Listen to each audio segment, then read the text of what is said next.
started right on time. So welcome to the Homeschooling High School Workshop, and we're so glad that you've given up some of your evening. I know homeschool moms are busy and wear lots of hats, so I'm just thankful that you've come out tonight, and hopefully tonight will be encouraging and helpful. If you're not familiar very much with home ed, I have a couple little signs here if you want to scan for more info. This first one is we are a completely volunteer-led organization, and we need more volunteers to just kind of come on board, and there's a variety of roles that you can do. There's if you wanted to kind of work with your child's class, especially when they get to their freshman, sophomore, junior, senior year, we like to try to do those kind of class activities, social things. If you're into planning that, or you have a buddy, a friend that's also got a child in the same level class, planning events and activities, even something as simple as handing out handouts and greeting people at the front door of seminars. There's lots of ways that we need volunteers. So if you are interested in learning about those opportunities, you can scan this one. And then I think we had enough packets for everybody, so you've got one in your hand. But if you want, are both digital copies available through here, or is that just okay? Yeah, just so you can get a digital copy of the handouts if you scan that second one. So come on in, welcome. There's the packet sitting right there, perfect. Okay, well, I wanted to start off tonight by saying that no matter where you are on your homeschooling journey or how you're feeling about your homeschooling journey, we are really glad that you're here. And my prayer is that you will leave tonight encouraged and more confident, ready to embrace homeschooling through the high school years.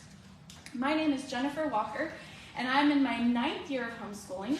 I have 2 children. My son is a senior this year. He is graduating, so I'm trying not to be too emotional this year. And then I have a 10th grade daughter as well. Now, when it comes to homeschooling, just to give you a little background about myself and my style of homeschooling, I'm just going to share a little bit about what we do.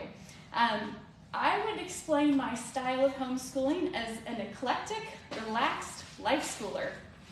In the elementary years and middle school years, my favorite thing to do was reading books aloud to my kids. Loved that. I have such sweet memories of reading Indian in the Cupboard series, or the Cricket in Times Square, or just missionary stories. Just loved that. We went to the library every 3 weeks, and both my kids and I took a big old shopping bag, and we'd fill it with books, and we'd come home. We just loved reading and discussing good stories. For math, we pretty much used a traditional curriculum. We used all the way through. We used Math UC for one of my kids and teaching textbooks for another one.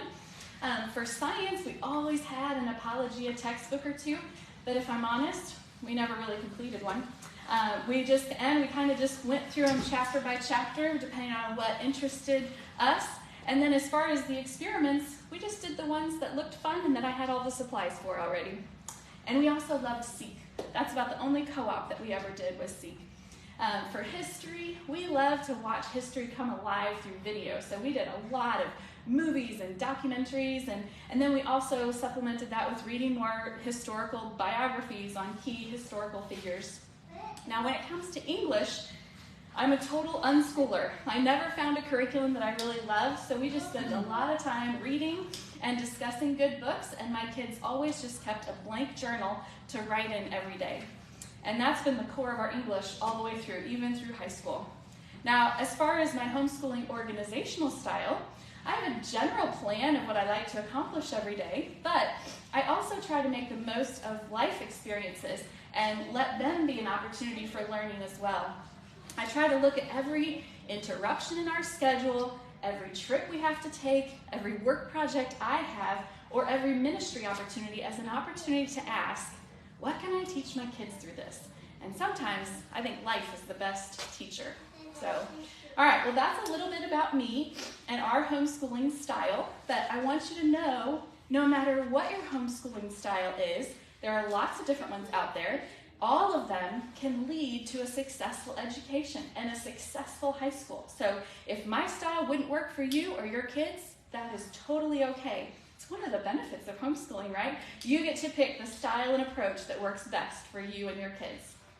So let's turn to the main topic tonight, high school. I know for most parents, thinking about the high school years can be stressful and overwhelming. There's so many questions that you ask. What classes do they need? What curriculum should I use? Am I doing enough to prepare them for life?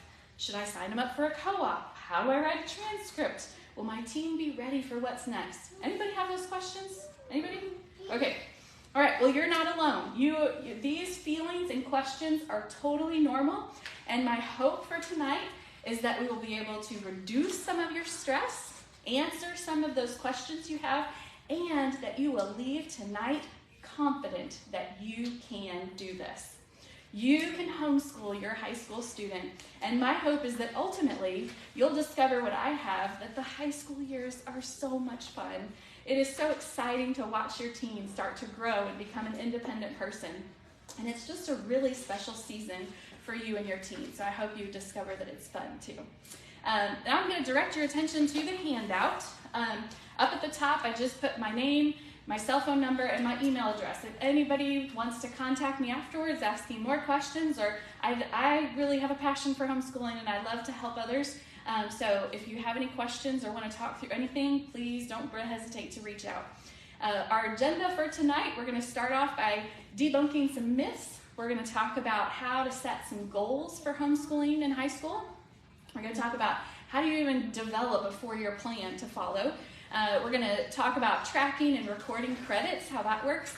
We're going to touch just a little bit on college credit in high school, and then creating a transcript. And my hope is that I can do all of that in 1 hour, leaving 30 minutes at the very end for just questions and answers. So as we go through this, if you have questions or something, please just jot it on your notes, and when we get to the end, I'll try to address all the questions at once. So, all right.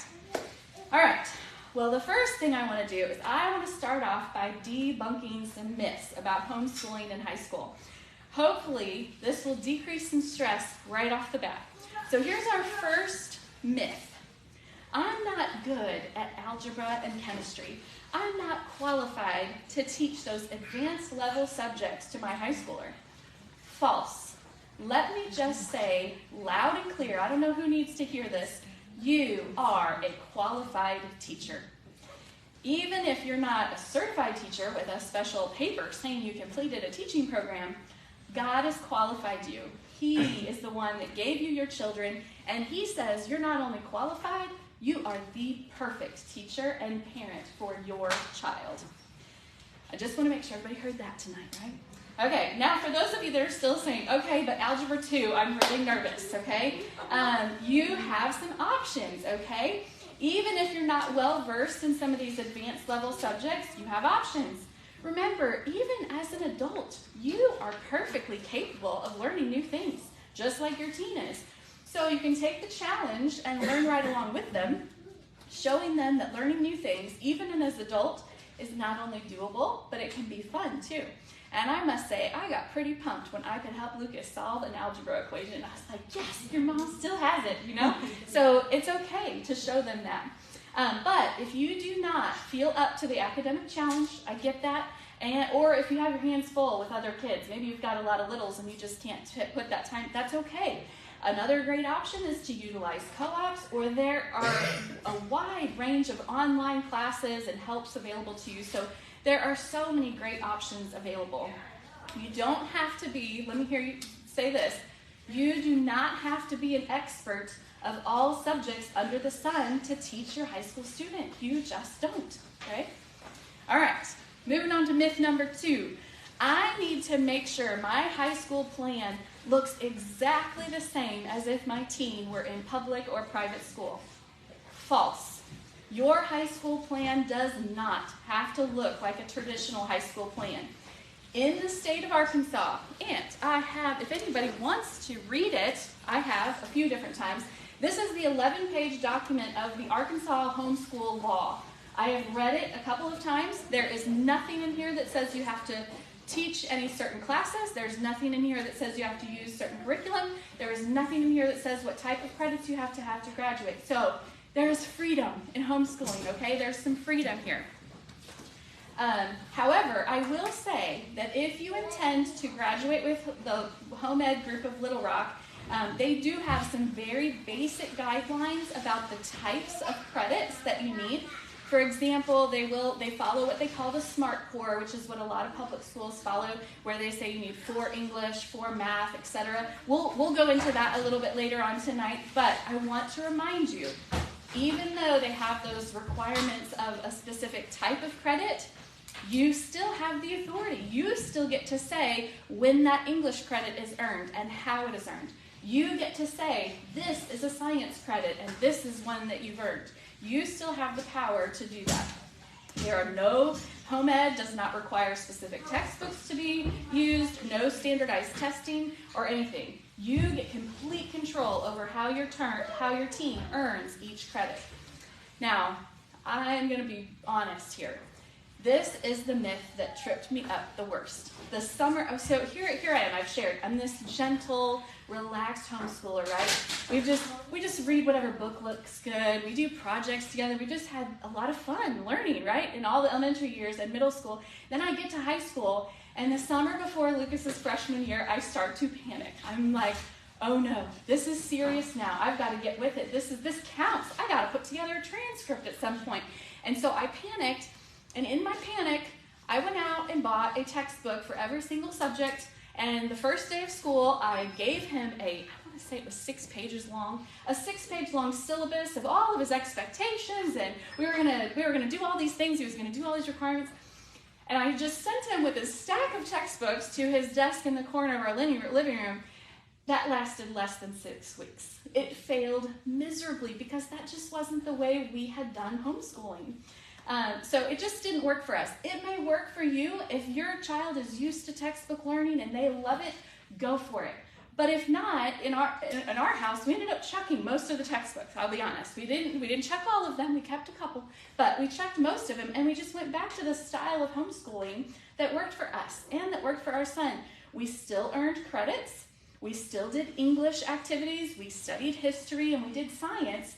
But we just did it in a different way, in the less traditional classroom textbook kind of way. So the point I want to make right here is that whatever style of homeschooling you have enjoyed up to the high school years, you can still do it through high school and still be successful. So don't believe the lie that you have to change and make it look just like high school as a public school. All right, moving on. Myth number 3. My teenager needs to do rigorous, advanced level classes in high school to be successful in college. False. This is one that I was nervous about at first. I'll be very honest. I shared, again, that I'm this more relaxed homeschooler, a little less rigorous, and so I got a little nervous. And so I started to do some research because it made me wonder, well, what if my child eventually wants to go to college? Are they going to be able to do it when they get there?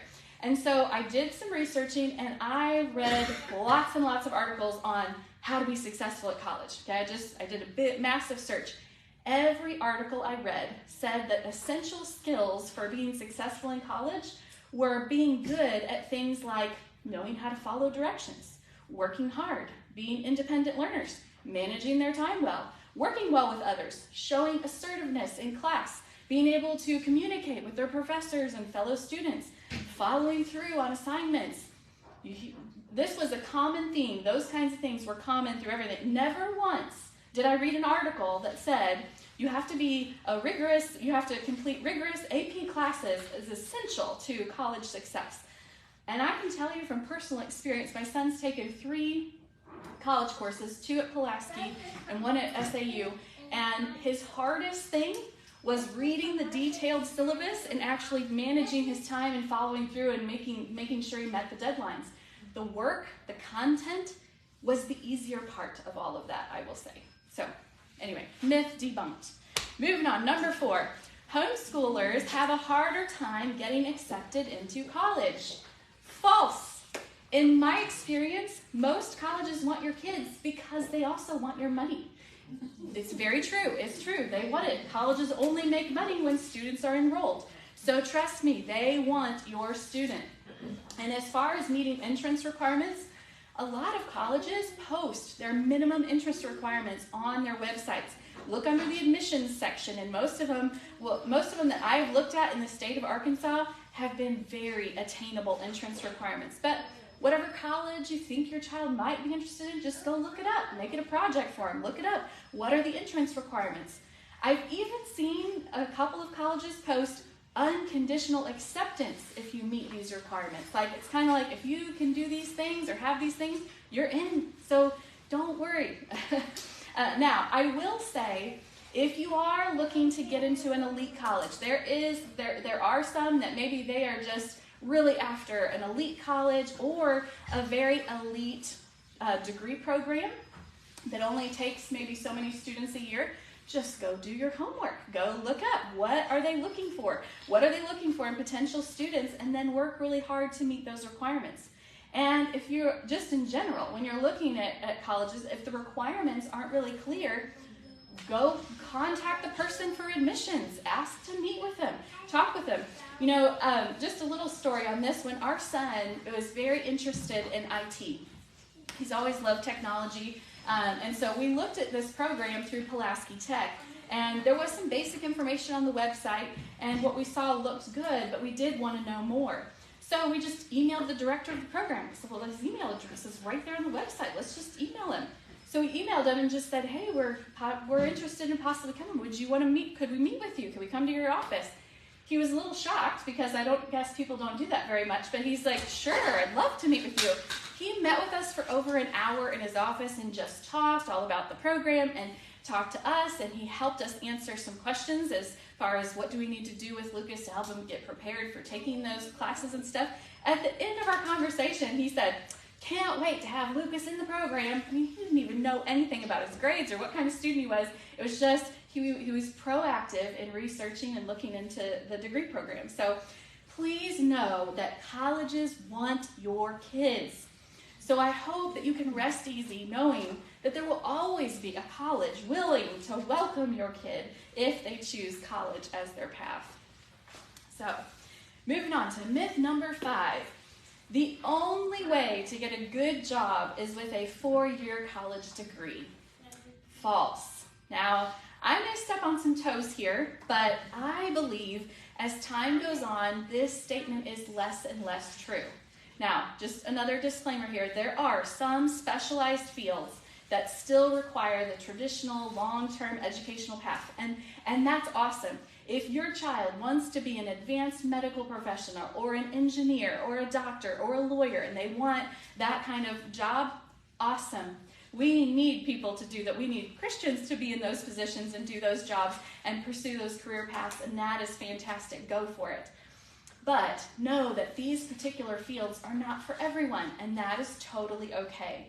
You may have a teenager that's not bent toward traditional academics, and the traditional school setting is not the best way that they learn. That is okay. Today, there's a vast majority of fields that don't require a 4-year degree. And I would encourage you to do some research. And if they're interested, this is what I did with my son, actually. When he was interested in IT and he wanted to stay in the local Little Rock area, I was like, well, go look on Indeed. Go look on Glassdoor and look at jobs available right now. If you were to walk out the door today and say, I want to apply for an entry-level IT position, what's available? What are they give the job description, they give education requirements, they give all kinds of stuff. So look it up. Figure out if they want to do this, here's what they're looking for, and then make plans to go meet that. Okay? We actually, it was interesting in finding, because I've always heard all of STEM degrees need, technology is one of them that needs the 4-year degree. For the particular area my son wants to go into, networking and IT, we were finding that on all these job postings, they were asking for IT certifications, very specific IT certifications. There was maybe one little thing that said, we prefer a degree, but equal number of years of work experience was satisfactory. And so we decided that, out of all the requirements, they really listed a lot of certifications and a lot of work experience is what they wanted. The degree was probably the lowest priority on a lot of the job postings. So again, but it varies for every career. So just go do some homework. Just kind of look around and see what is the current, what's currently available and what are they looking for. Okay, so all that to say Don't just go to college because that's what you did or what all the others around you are doing. Only go to college if it's necessary for the field of study or job your teen is interested in. There are so many non-traditional paths toward that can still lead to a great job. Community college, I'm a big advocate of that. Internships, certifications, jump right into the workforce if they don't know what they want to do. Start their own business. If you are a great, responsible, teachable employee that is eager to learn, you can move up the ranks of an organization pretty quickly. So all that to say, a four-year degree is not the only way. It most certainly is a way to get a great job, but it's not the only way. So, all right, our last myth here that we're going to talk about, myth number 6, if my teenager does not choose a career path before graduation, I have failed. False. Relax. Your teenager is still a teenager.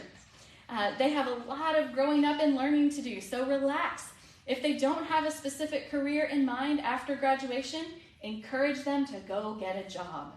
They will discover very quickly what they like the work that they like to do and the work that they don't like.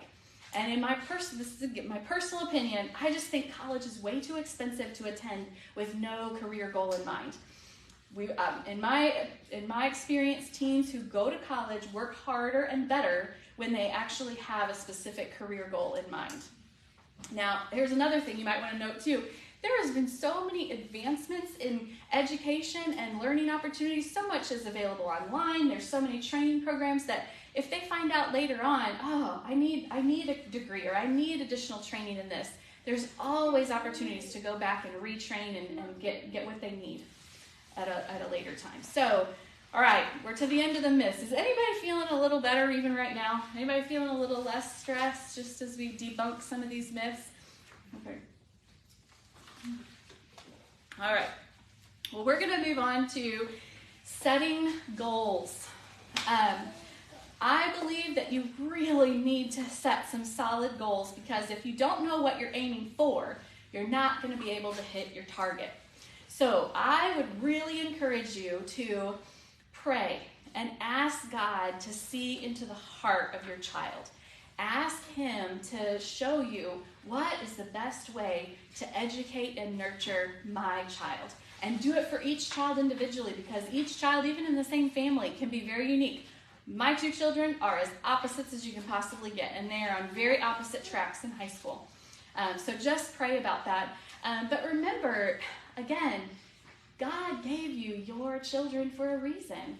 And you are the best teacher, the best parent, the best advocate for your child.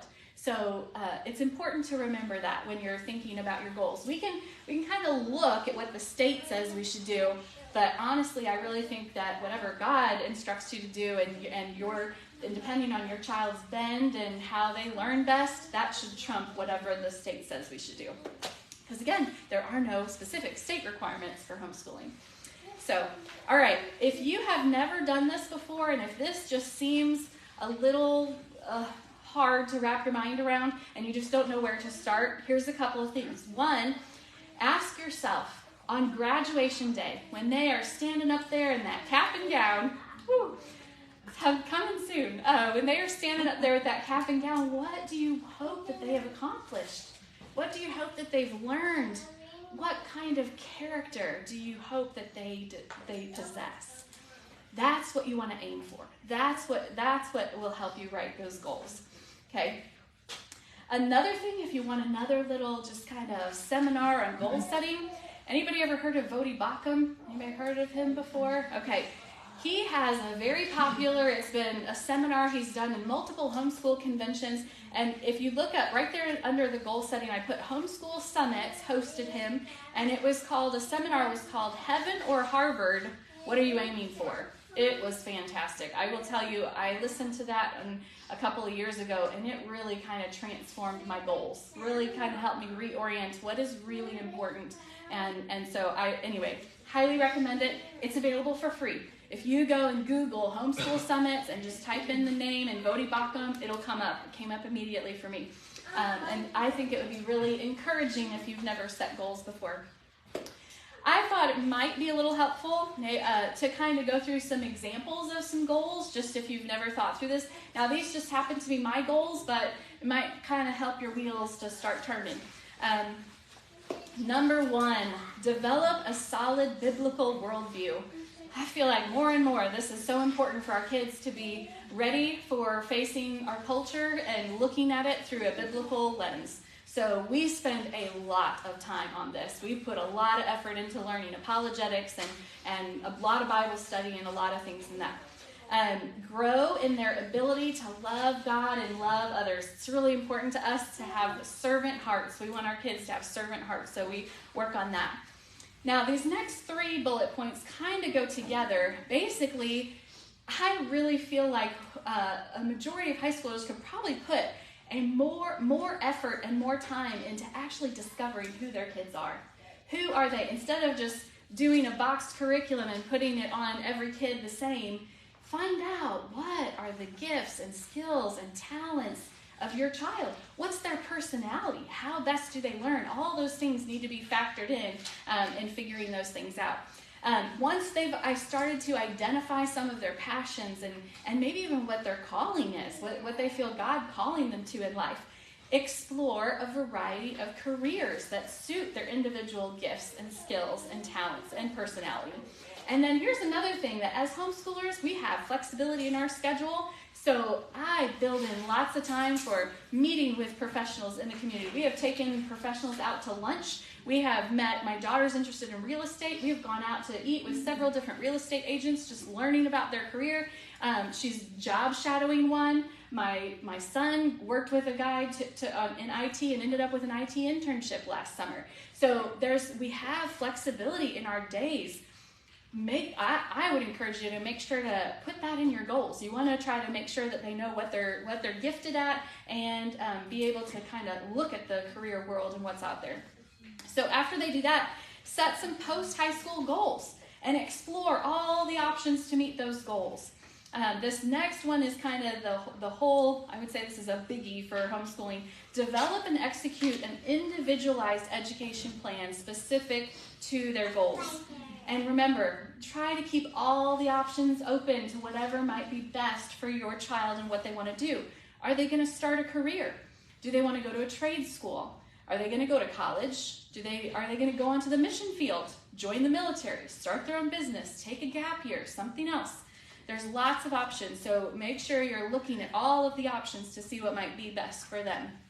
And then these last ones are more character and just kind of making sure that we're building up great students and kids. Become a self-motivated, independent learner. Develop critical thinking and problem-solving skills. Be able to follow detailed directions and develop time management skills. I added that one after my son took his first class in college because we found out how important that really is. Have healthy relationships. This is another one that we spend a lot of time on. I don't know if you're teenagers, they are all about the friends. They are all about peers. They're all about romantic relationships. They're asking questions about dating and all this kind of stuff. We spend a lot of time on healthy relationships at all levels. Peers, parents, authority figures, all those. Okay, then this one, continue growing in their knowledge in a variety of subjects. And I would say a lot of homeschoolers just kind of narrow in on that. We're just on the academics. And so I think sometimes setting some goals can kind of help open your mind to some other areas that you need to really focus on too. And then the last one, have fun. Make sure in these last 4 years that you have with your child that you make time to laugh, that you make time to talk with them. Just talk. Ask what's going on. How's your heart? Where are you at? What are you stressed about? What are you excited about? Make sure that you're spending time with them. And then play together. Do fun things. Still go on trips. Go on field trips. Do fun things with other friends. Make the most of these final years. So, and then I just put that question on the very bottom. What would be on your list? Again, this is just my list. This is an example. Hopefully it maybe has helped you start thinking and getting your wheels turning, but it doesn't have to be your list. Your list could be different. You could have other priorities that are really important. That's totally okay. There's freedom in homeschooling, right? So let me address one last thing before we move on to the next page. Why is setting goals so important? I believe that that when you determine your goals, it's really like you're developing your why. Why are we homeschooling? And when you determine your why, it's so much easier to figure out your how. And let me give you an example of how this played out practically for us, okay? My daughter, she's in 10th grade. Her favorite subject has never been math. It has always been a struggle for her. She has worked really, really hard, and we have persevered through Algebra 1. We have persevered through geometry, and that's the extent of what home ed says we need to teach in the math, like specific math.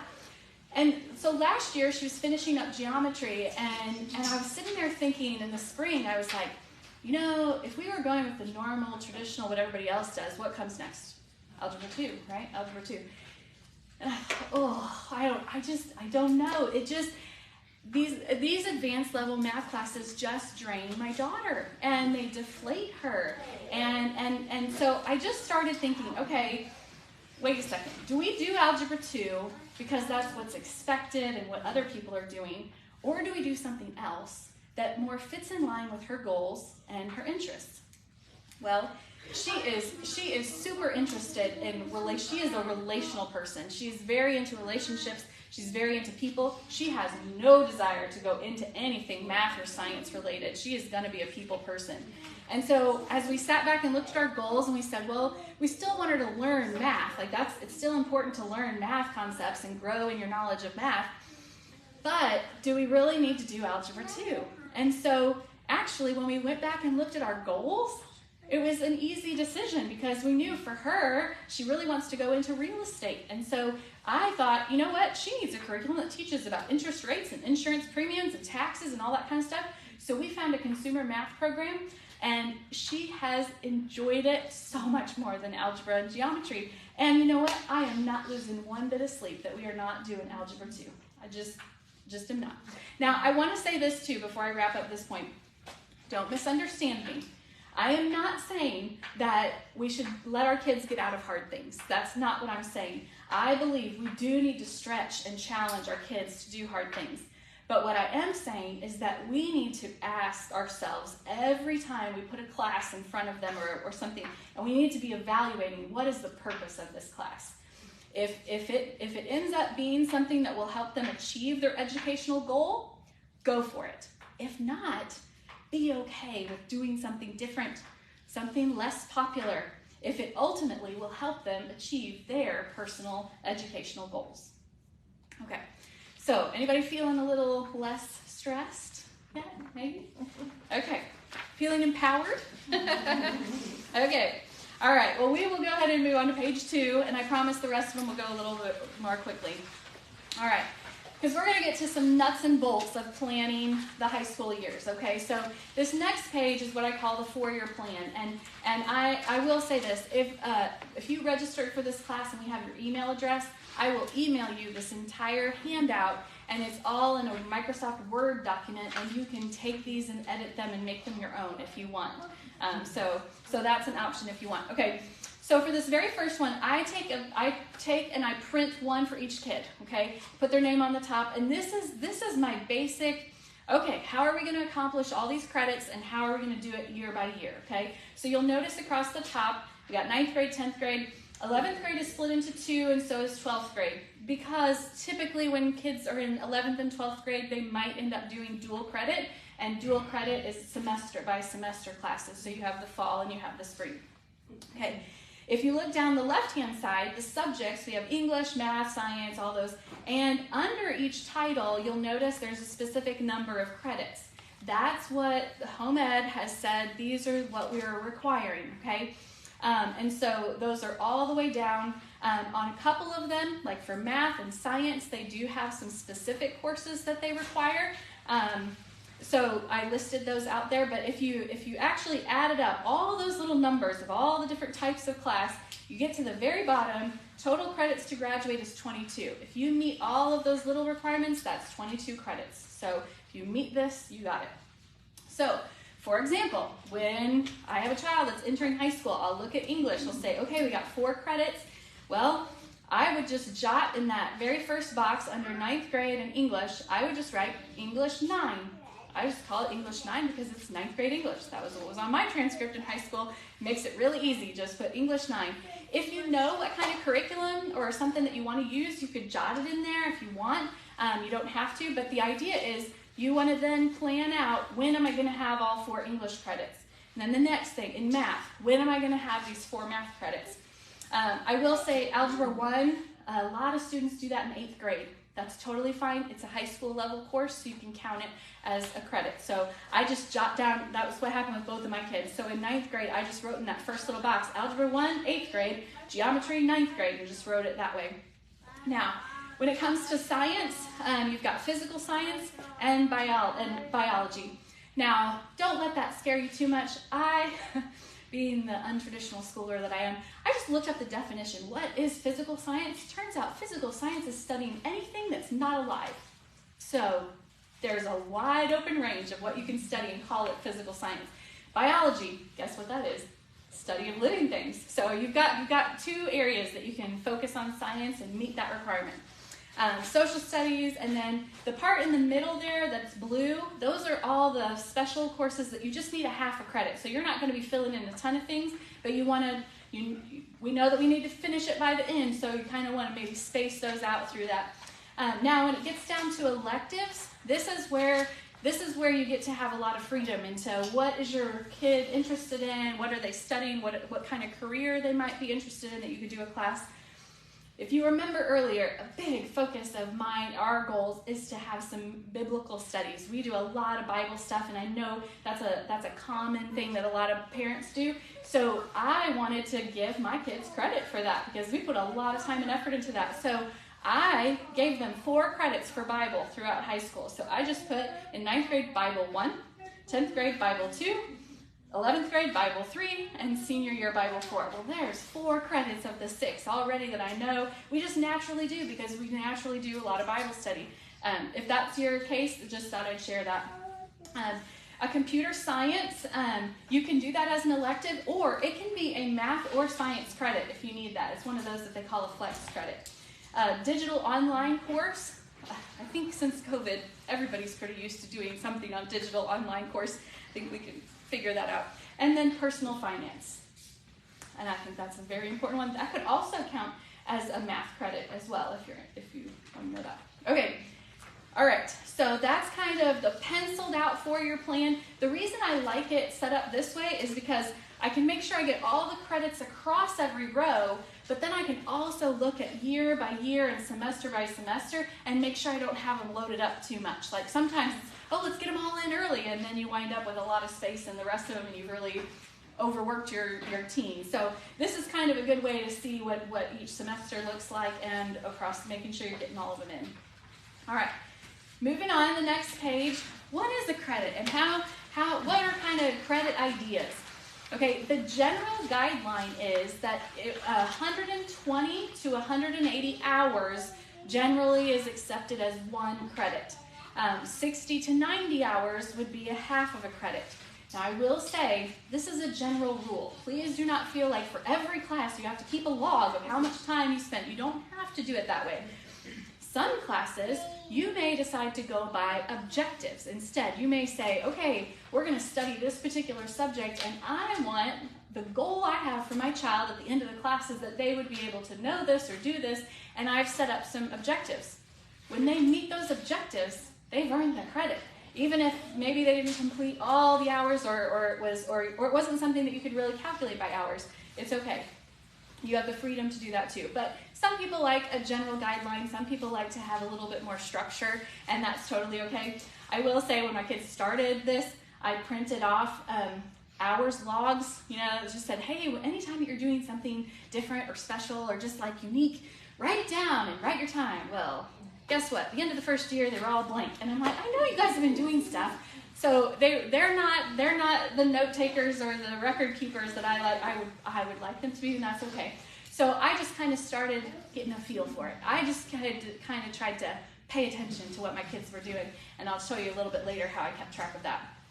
Now, in English, I'm just going to highlight a couple things. This is just a big dump of ideas. This is not a complete list at all. But these might help you generate some ideas about how you might be able to earn some of these credits in more untraditional ways, or a more focused study. If your kid's really interested in one particular thing, maybe they could do a specialized class on it, and it can still count under the broader credit title, okay? I will say, okay, just as an example, because I just feel like people sometimes need a little permission to do things out of the box a little bit. So my daughter, I told you we're an unschooler for English, I'm sorry. We just read a lot of good books and we discuss things, and they're always writing, just a variety. I call it practical writing. And so we write cards and do different things. But my daughter has always loved Bible study. She loves to do Bible study by herself. She's got a volleyball team that she does Bible study with every summer. She just loves Bible study, and she keeps a journal. She keeps a journal of like everything that the Lord's teaching her and just doing that kind of stuff. And so this last summer, I said, hey, would you like more of a project to work on for your English credit this year? She was like, what are you talking about? Kind of gave me the look like, okay, Mom, what's this crazy idea? I said, well, why don't you put together a little devotional for teenage girls? Like, you've done all this Bible study already. You've done this documenting. And her eyes lit up. I mean, she loves Bible study. And so the thought of her being able to write her own, and I said, you've got all these great things that the Lord has taught you, or that you've learned, or some kind of impactful message or something. And so she started putting stuff together. I set an objective for her. I said, how about you do one devotional every month, and maybe at the end we'll have 9 of them put together. Like, I thought, okay, that's my objective for the class. I checked in with her after like 3 months, and she'd already had 10 done. Like, she just took off. And so all that to say, watch what your kids are interested in. Look at what they're already doing and see if you can harness that into a credit to fill in on their transcript. Let's see, anything else?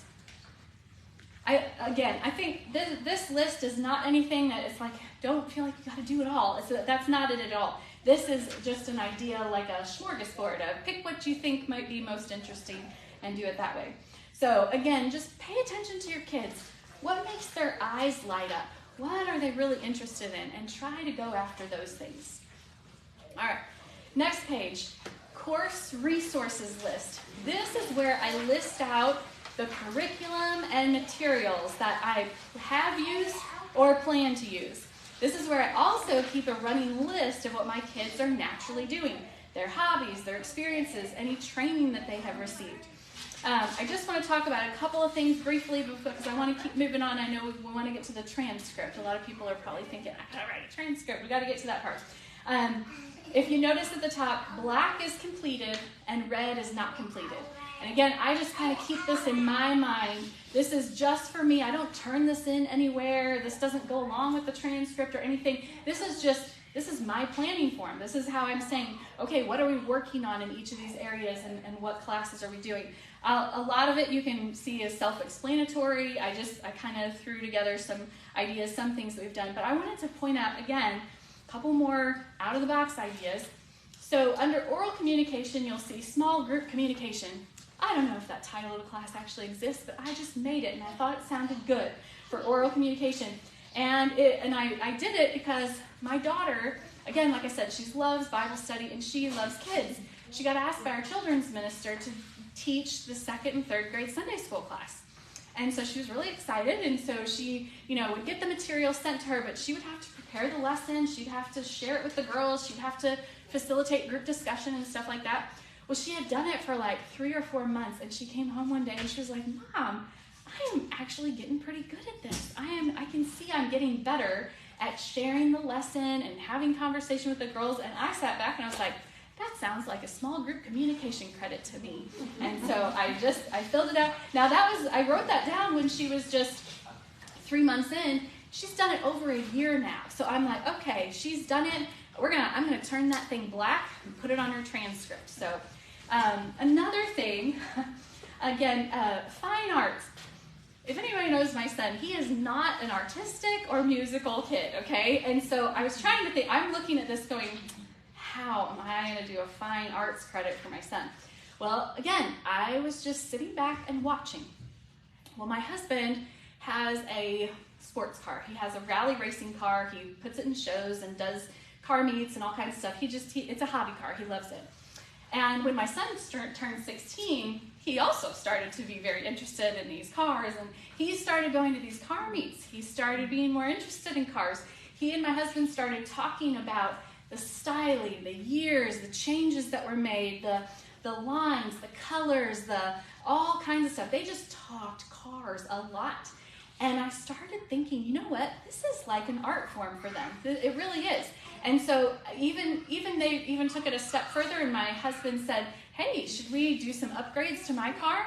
They have done lighting improvements, audio improvements, performance improvements, and they have worked together on these projects. They have spent so much time out in the garage working on this, and now they've got some trophies up on the top of car shows that they've gone and won, and so I just sat back and thought, oh, this is a fine arts credit. I'm going to call it automotive arts, okay? So again, be creative. Watch what your kid's doing anyway. Another one that digital video production. That one kind of got thrown in because my son called me in and he's like, hey, Mom, check it out. I got 60 followers on my YouTube channel. I was like, what? You have a YouTube channel? I didn't even know it. But he learned how to edit videos and all this on his own. And after watching him do it a lot and kept uploading videos, he learned how to edit videos, add content, add text, add animation, add graphics, all this stuff.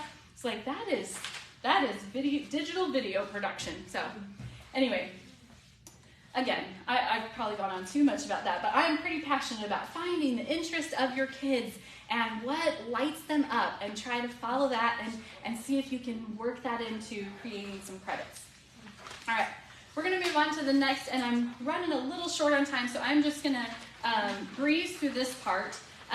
Options to earn college credit. There are options out there to earn college credit, and I know that we could probably have a whole seminar on dual credit and all that stuff, and I think we've got somebody coming up later. Carla is going to be talking a lot about that. So there's another seminar. If you're interested in this kind of stuff, there's another seminar coming up. But I just wanted to share a couple of things that I've learned.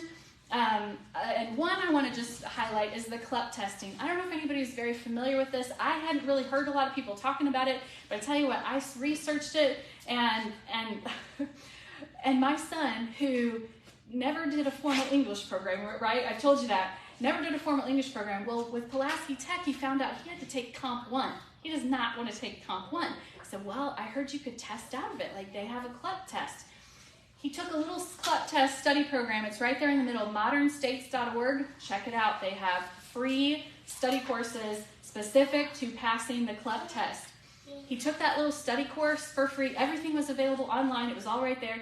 He spent about 2.5 months doing it, and then we signed him out. And because he took it through there, they actually even gave him a voucher to take the test for free. So he completed their program.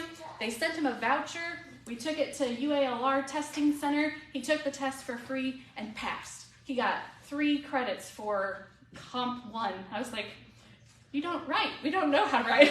I was thinking this in my head, but obviously he did. He learned what he needed to learn in that 2 to 3 month class that got him through, and he passed. And now I was a little nervous about him taking Comp 2 because at Pulaski you can't test out of it without writing an essay. So he took Comp 2 and he got an A out of it this last semester. I was proud of him. Like, okay. Anyway, all that to say, CLEP tests can be very helpful if you want to get some of that general ed out of the way. That's really what it's designed to do. CLEP tests don't hurt or help your GPA. It's just a way to earn credit. Every college has their own CLEP policy, but I will say I've looked up a lot of colleges in our state, and almost all of them. In fact, I haven't run into one that doesn't have a CLEP test policy. They all have their own, okay, we'll accept so many credits, or these are the credits we'll accept. Here's the score you have to get on the test in order to earn the credit. They all have their own format, so you have to figure it out. And they look just like this. Like, here's the CLEP policy for Pulaski Tech.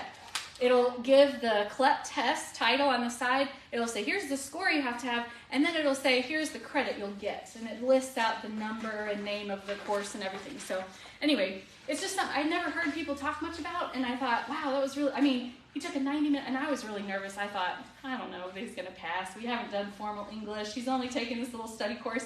And he walked out and was like, Mom, I passed on his paper. So I was like, okay, great.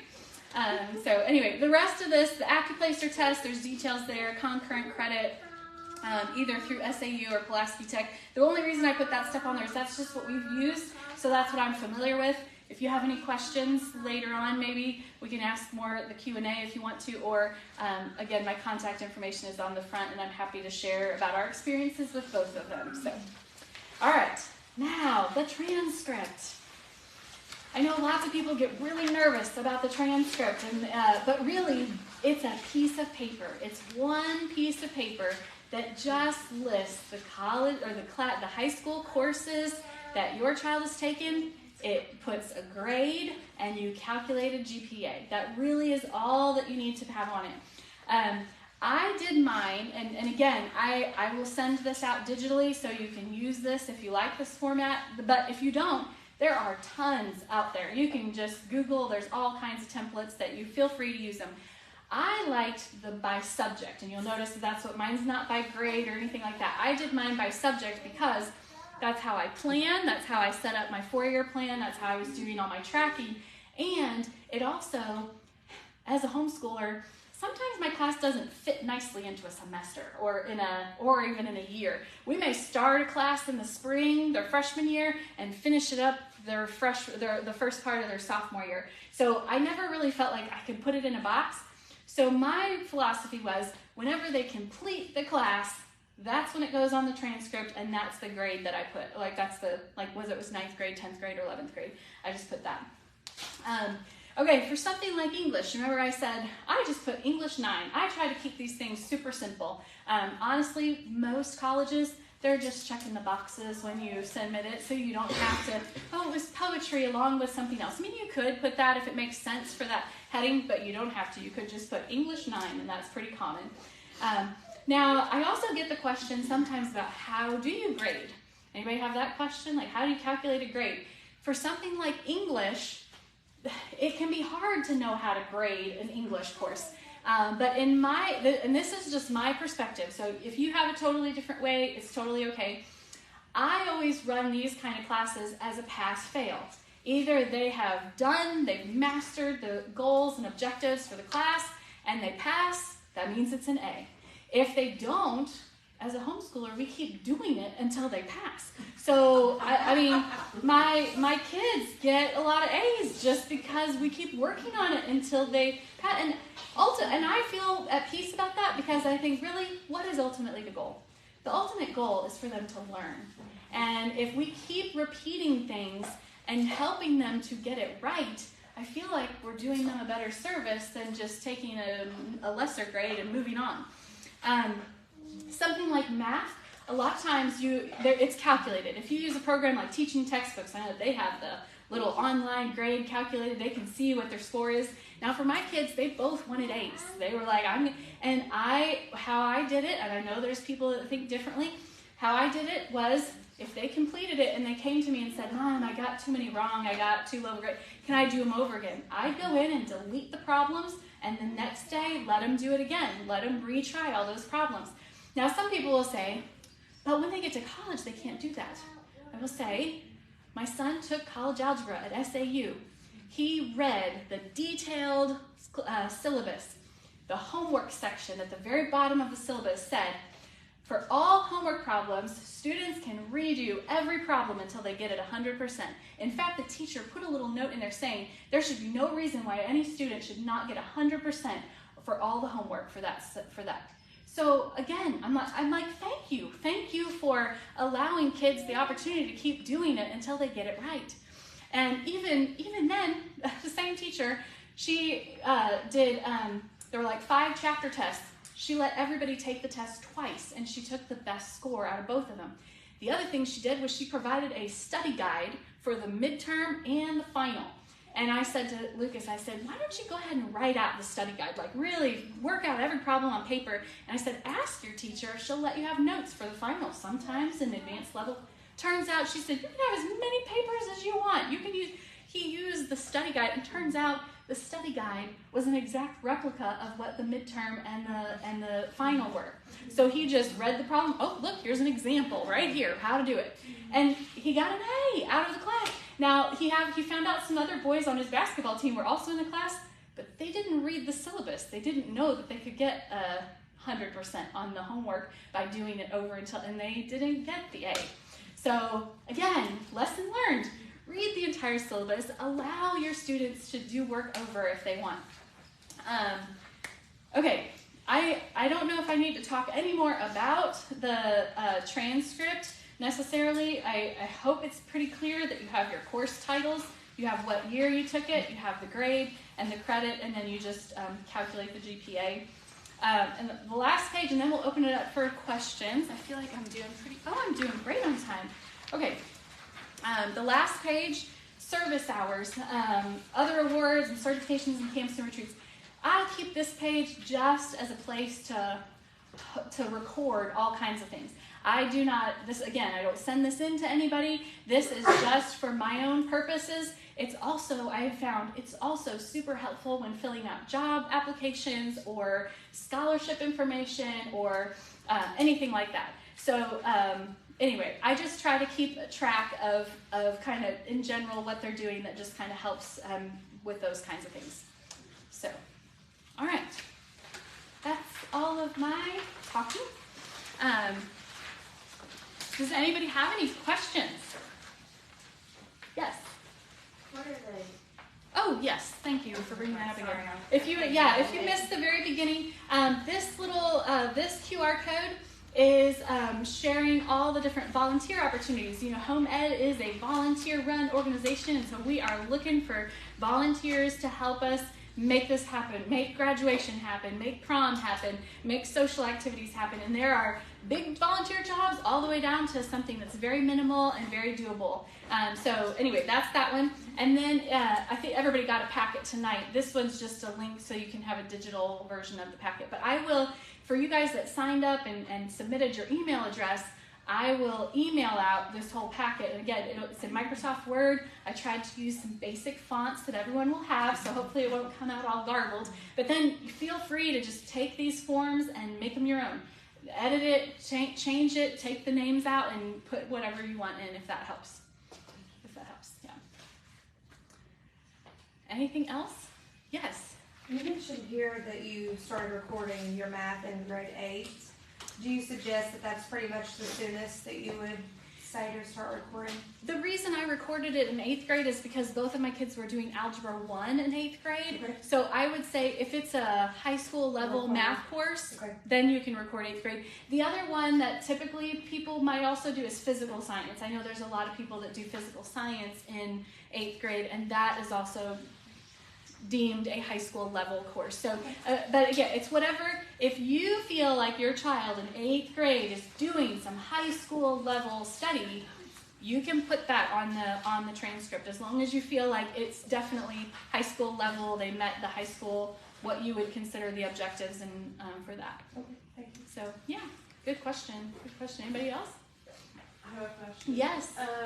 Okay, so through the Education Alliance, I Yes. know there are certain things in regards to like ACT, SAT.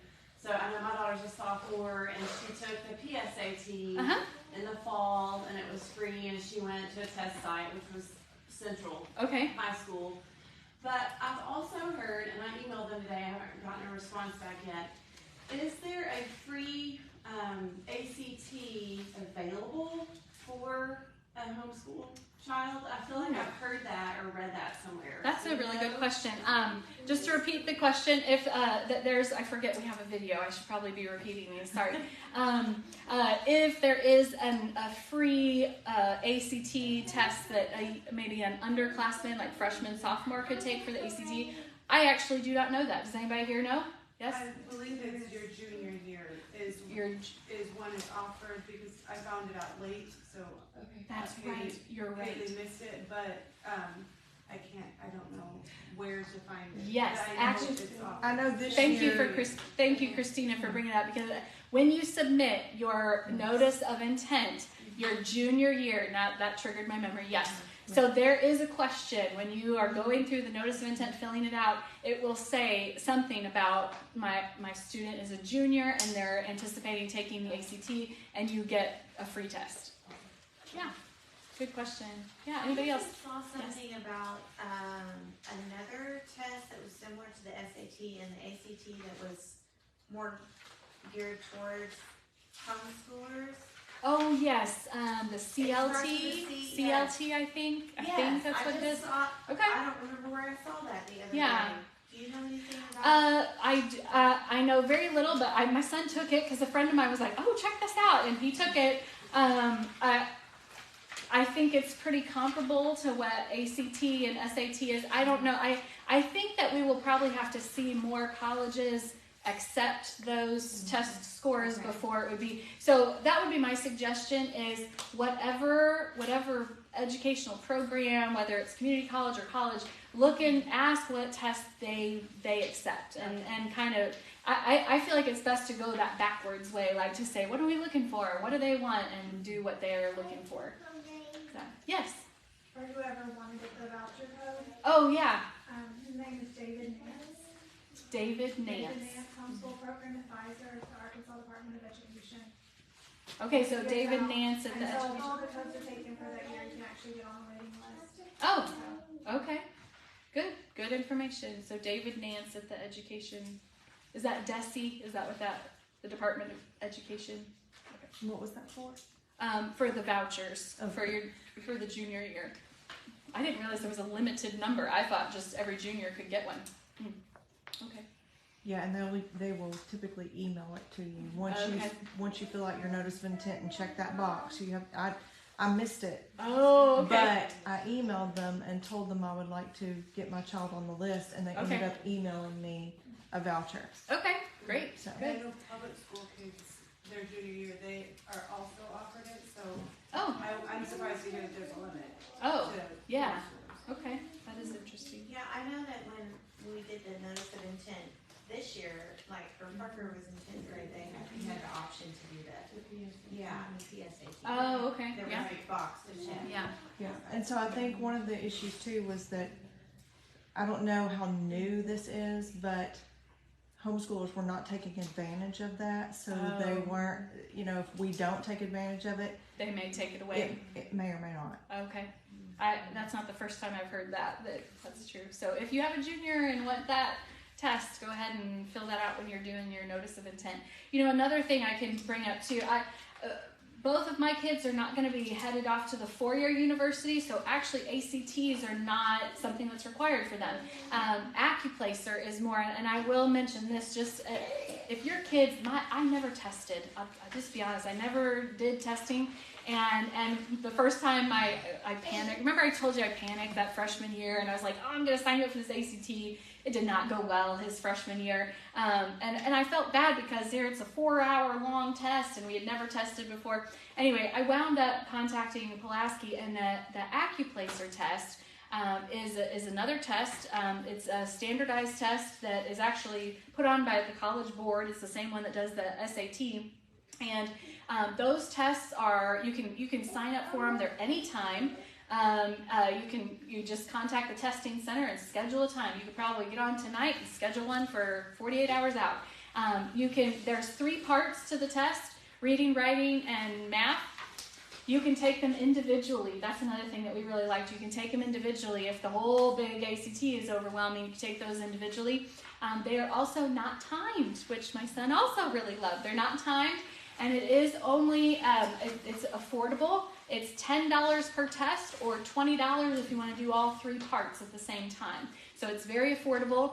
And actually, Pulaski, this is the reason why we never took the ACT, because they offer a scholarship based on your Accuplacer score at Pulaski Tech. And so when my son got out of his classes, took the Accuplacer, he earned the Chancellor's Scholarship, $3,000 off of his freshman year next year. So they offer that too. It is how that test works. Each section is only 20 questions, and it changes as you take it. So like the first question, if you answer it right, you get a harder question. If you answer it wrong, you get a little easier one. So it doesn't take very many questions for them to figure out really where you are. So anyway, I personally just love the Accuplacer. If you can get away with an Accuplacer test, it might be a little less stressful for your kid. Or if you haven't done a lot of testing, do an Accuplacer first. Kind of get them used to taking a test and used to that if you haven't done that. I think that's a good option. Yes? So on the concurrent courses, the Yes. couple that I've looked at required an ACT score of 19, so would they take that? Does it? I know for SAU and Pulaski, they also accepted the AccuPlacer. For a lot of community colleges, and I mean that SAU is a 4-year university, they accepted the ACT or the AccuPlacer. So if you did it at a 4-year Yeah. for an online course, Yeah. that you could use the AccuPlacer instead of the ACT. Every college will be different in what they accept, but yeah, I would look on it. And actually, I have found more, especially since COVID, when they canceled a lot of the ACT courses, a lot of the colleges started being more open to things like the AccuPlacer test or other ones. So I think, I mean, I would look into it. Personally, I would look into it, and if they accept the AccuPlacer, I mean, my son did way better on the AccuPlacer than he did on the ACT. So, anyway. I do have a question Yes. about the transcript. So, Yes. I understand that there's a lot of freedom in being creative. Yes. And I think that's wonderful. My question would be, is there anyone that actually verifies? Is there like anyone that oversees and like reviews the transcript to indeed conclude that this person really has achieved what is being said? Because it seems like, just a little bit from what you described, there's a good bit of freedom Yes. in what is being put on the transcript. So just, can you clarify that a little bit? Yeah. Can you I think rephrase it the depends. question? Yes. Oh, sorry. Thank you. Yes. The question was about since there is a lot of freedom in being able to put whatever kind of courses you want on your transcript, is there somebody that checks and verifies that this is all done? Number one, again, there is no requirement that the state of Arkansas has for homeschoolers. So there is nobody that's going to come to your house and say, well, what did you do for English 9? Or what did you do? And unless you're in more of an elite program and an elite college where they really want to know, and I feel like in those cases, they will probably ask for more of a class description list to go along with it, to say, okay, and maybe they do. Maybe Lucas has been accepted to 2 universities here in Arkansas using this transcript with exactly what's written on it, and nobody has said anything. I think for the most part, whoever is receiving the admissions, it might be just an average Joe employee that's just make sure they have 4 English, just make sure they have this, just make sure they have that, and they're just checking it off. That's my experience. I don't know if anybody else has any experience other than that. Feel free to share. Go ahead. I don't know if this helps, because something I was kind of struggling with our current senior is that I didn't understand or couldn't wrap my head around like class ranking and those kinds of things, because sometimes like colleges will ask that, and I was like, how is that going to because there's all different kinds, there's freedoms and there's different curriculums. Some might be more rigorous, and so in some ways I was like, am I putting my child at a disadvantage by some of the things I was doing? Anyway, all that to say, this year they have made it that, like, based on their testing, right? Is it the ACT? The ACT, yeah. That's how they're working there, right? So you have a choice to submit or not submit. Mm-hmm. So if that's important to you, does that help with what you're asking? Yeah, there's class ranks. If someone is college bound and they are competing for a scholarship or for admission because it's elite, I would think that you really want to sell the rigor, if there is rigor there, of their curriculum and what they've done on their transcript. Correct. Because if they earned an A and it was, an advanced class or something, I mean, I think that speaks highly for their ability. And I'm not putting the pressure saying that that's the standard. Sure. But if you have that child that is academically challenged, ready to take on the world, you want to do their transcript justice, is what I'm hearing you say. Right. But I would say yes. I would say if the hard part is like what Christina said. It's hard to compare apples to apples when you're homeschooling because everybody does it so differently. Somebody's requirements for an A may be very different for what another person's requirements are for an A. So in my experience, I feel like you do the best at representing what you believe, the credits that you believe your child has earned, put it on there with confidence. And if you feel like they have done above and beyond what a normal chemistry class is, and you want to say this was honors chemistry, go ahead and put it. I mean, yes. Question? I was going to ask, with AP courses where you have the AP instead of doing the clock test. Right. Aren't those classes on a 5-point scale versus the 4-point Oh, scale? I don't know that. So it's sort of weighted in with that. I believe Interesting. college courses are, you can do that also, is how I understood Okay. Christy explaining it, but I haven't figured out how to integrate it with the 4.0 also, Gotcha. so Okay. I don't have answers. I'm sorry. I don't have answers for that either because I don't have experience with the AP stuff or, the weighted GPA. But here, again, we have a course coming up later, a seminar from Kathy. Is that right? Is that her? No, Carla. I keep wanting to say Kathy. I'm so sorry. Carla. And from what I understand, she has a lot more expertise on ACT testing and how to write essays and that kind of stuff. From what I understand, She's a college. Her expertise, like 20 plus years, is college admissions. Oh, she actually, that's awesome. She teaches at Baptist Prep and teaches courses there, but is very kind to share all of her wealth of knowledge. I mean, it's very worth it. That's awesome. Mm-hmm. So yes, if that is an area where you're really interested, sign up for that course or the seminar. I think we have it scheduled later on this spring, right? I think so. I think so. Yeah. It might be not totally official yet, but we're working on it. Yes. Okay. Okay.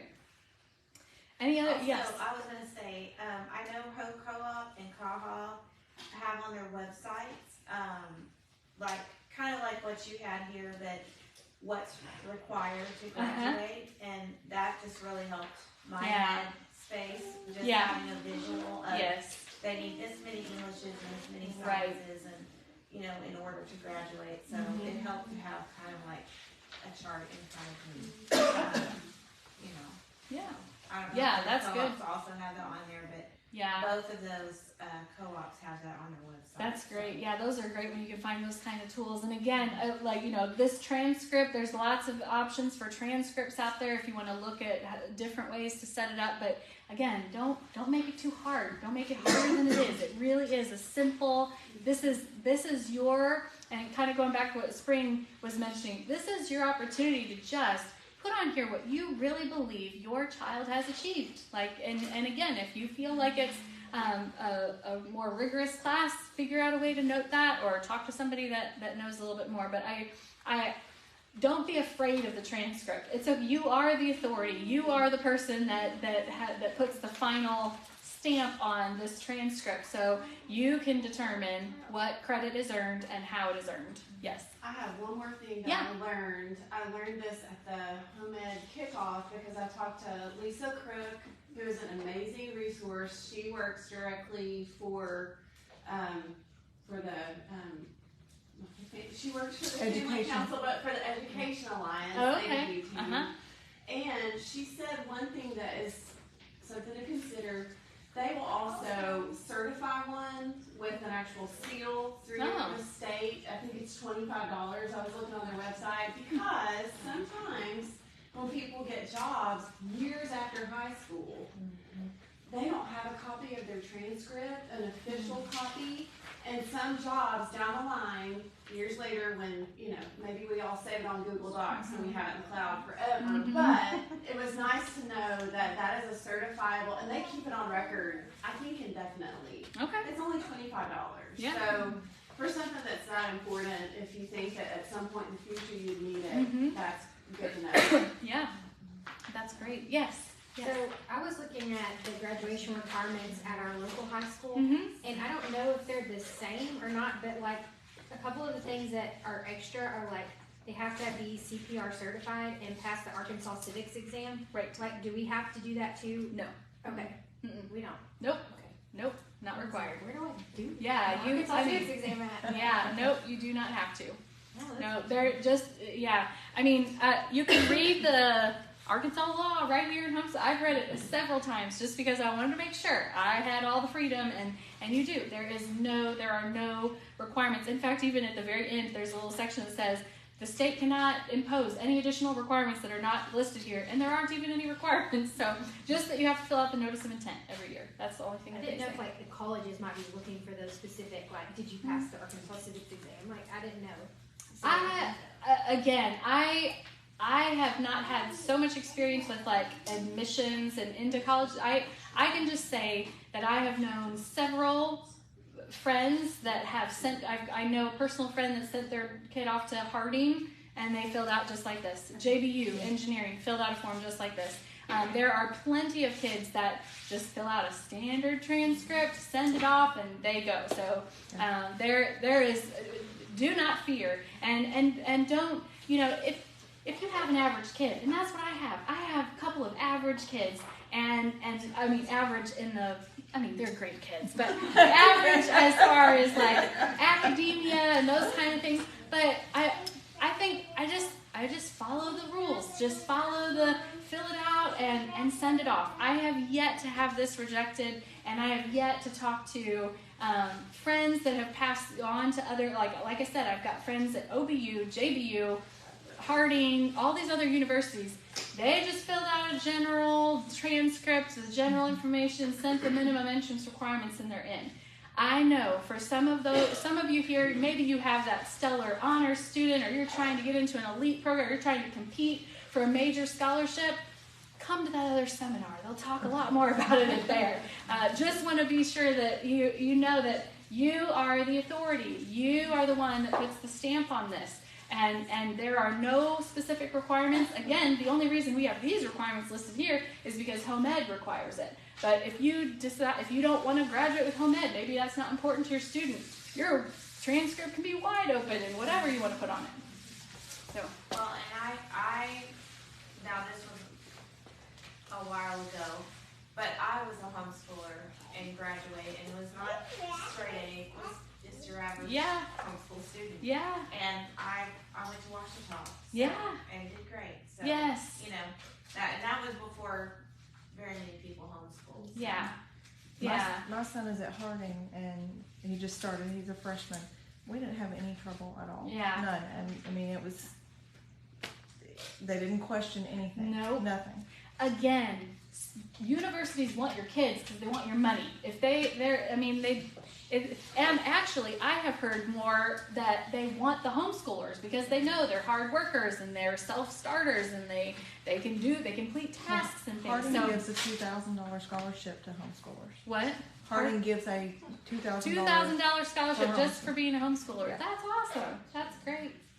And also that, I learned this year that you're not limited to the 22 credits. So like, Right. there's some people Yes. that they'll submit 30, 40 credits because of how they logged it. So, I mean, like I know some people, their kids might have a part-time job and they'll give them credit for like public relations or whatever they're. Exactly. Customer service, Right. 101. That's what's going on my kids. Right. So Absolutely. But you don't have to be locked in. Yes, at 22. good point. Thank you for bringing that up, Christina. 22 is just the minimum. I mean, honestly, kids typically earn anywhere from 6 to 7, maybe even 8 credits if they have something extra going on. You multiply that by 4 years, it's more than 22 credits. So it's very possible to get more credits than that.